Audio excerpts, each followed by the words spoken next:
Mimpi menjadi kenyataan. Kisah tentang Yusuf yang menjadi orang yang berkuasa di Mesir, yang terambil dari kitab Kejadian pasal yang ke-39 sampai dengan pasal yang ke-45. Ketika Yusuf dibeli oleh Potifar, maka Yusuf menjadi budak Potifar yang mengerjakan segala sesuatu yang dipercayakan kepadanya dengan setia, dan Yusuf diberkati karena disertai oleh Tuhan, sehingga segala sesuatu yang dikerjakan oleh Yusuf berhasil. Maka semakin banyaklah kekuasaan yang dipercayakan kepada Yusuf untuk melakukan. Maka seluruh kekayaan yang ada di rumah Potifar dipercayakan kepada Yusuf, kecuali istri Potifar.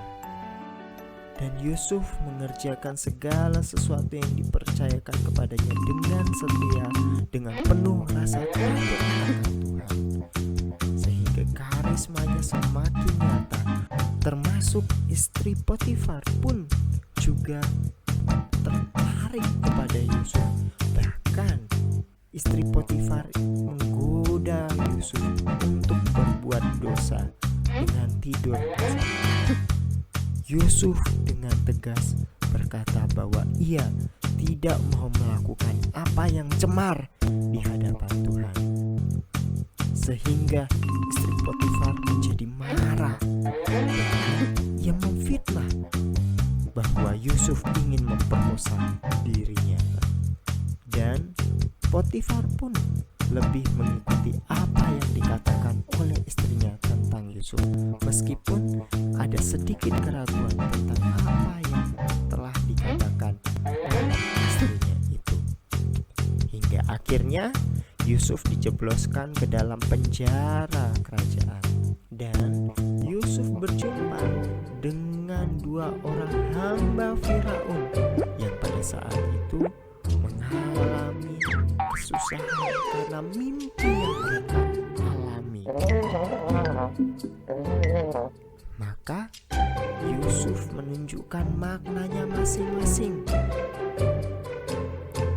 serta memberikan penjelasan di mana juru minum Firaun akan dibebaskan, namun juru rotinya dihukum gantung sampai mati.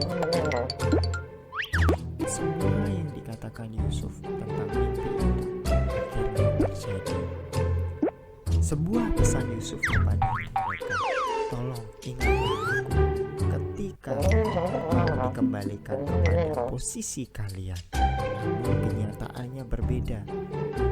Juru minum Firaun melupakan apa yang dipesankan oleh Yusuf.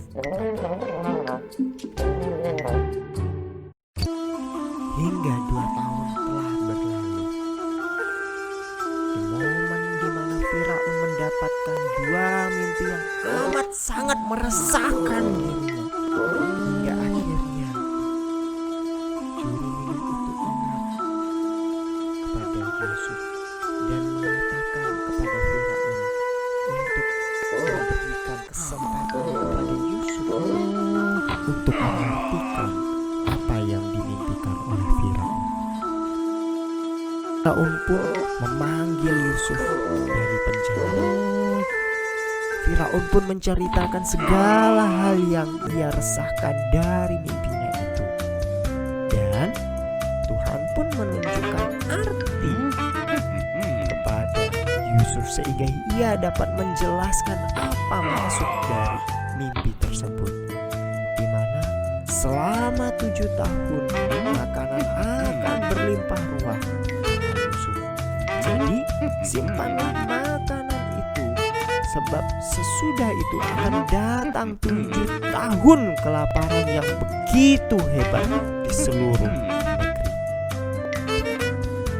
Maka Firaun begitu amat kagum akan hikmat Yusuf, dan ia pun mengangkat Yusuf menjadi pimpinan tertinggi urusan penyimpanan makanan.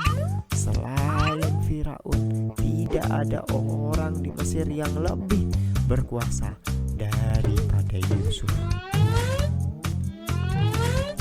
suatu saat dalam kejadian kelaparan itu, saudara-saudara Yusuf pergi ke Mesir untuk membeli makanan, dan mereka sujud kepada Yusuf. Namun mereka tidak mengenal bahwa ia adalah Yusuf, saudara mereka. Saat Yusuf melihat mereka sudah berubah, mereka melindungi setiap saudara-saudaranya. Maka Yusuf akhirnya memberitahu kepada mereka siapa dirinya sebenarnya. Saudara-saudaranya begitu ketakutan karena mereka berpikir pasti Yusuf akan mencelakakan mereka seperti apa yang telah mereka perbuat kepada Yusuf. Tetapi Yusuf berkata bahwa kalian mungkin bisa mereka-reka hal yang jahat, tetapi Tuhan memakai semua itu demi kebaikan kita semua. Karena itu, mari bawalah seluruh keluarga kita ke Mesir. Di sini ada banyak sekali makanan yang Tuhan telah sediakan untuk menjaga ekonomi kita.